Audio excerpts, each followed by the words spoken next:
নমস্কার, আমি ডক্টর চন্দ্রচূড় গোস্বামী, অখিল ভারত হিন্দু মহাসভার রাজ্য সভাপতি। আজকে পুষ্পস্তবক হাতে সেই সমস্ত বিশেষ ব্যক্তিত্বকে সম্মানিত করছি যারা তাদের মেধা, কর্মদক্ষতা এবং অবদানের দ্বারা দেশ ও জাতিকে সমৃদ্ধ করছেন। আপনারা সবাই জানেন, ইতিমধ্যেই ভারত সরকারের অত্যন্ত সম্মানীয় পদ্মশ্রী, পদ্মভূষণ এবং পদ্মবিভূষণ এই পুরস্কারগুলোর জন্য নাম নথিভুক্তকরণ চলছে। আমরা হিন্দু মহাসভার পক্ষ থেকে একটি ঐতিহাসিক কর্মসূচি গ্রহণ করেছি।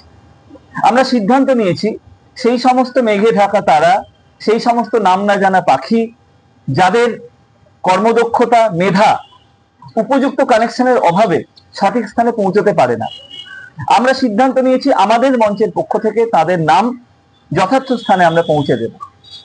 আমরা একদিকে যেমন তাদের নাম নথিভুক্তকরণ বা ফর্ম ফিল আপে হেল্প করব, সেই সাথে তাদের কর্ম বা তাদের দক্ষতা, তাদের মেধা, তার উপর ভিত্তি করে আমরা ডকুমেন্টারি বানিয়ে দেব।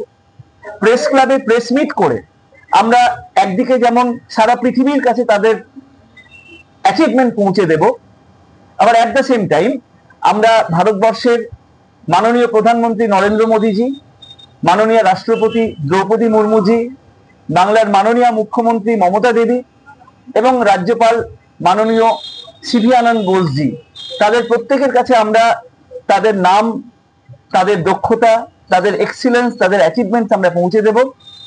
এবং জাতি, ধর্ম, বর্ণ, রাজনৈতিক মতাদর্শ নির্বিশেষে প্রত্যেকটি মানুষ আমাদের সাথে যোগাযোগ করতে পারেন, কারণ দিনের শেষে আমরা বিশ্বাস করি তাদের এই ভালো কাজকে যদি আমরা সম্মানিত করতে পারি, তাহলে একদিকে যেমন তাদের কাজকে কুর্নিশ জানানো হবে, আবার আরেকদিকে তাদের এই ভালো কাজকে সম্মানিত হতে দেখে সমাজের সমস্ত স্তরের মানুষ তারাও যাতে ভালো ভালো কাজ করার জন্য অনুপ্রাণিত হন, সেটাও কিন্তু আমাদের লক্ষ্যে আমরা পৌঁছতে পারবো।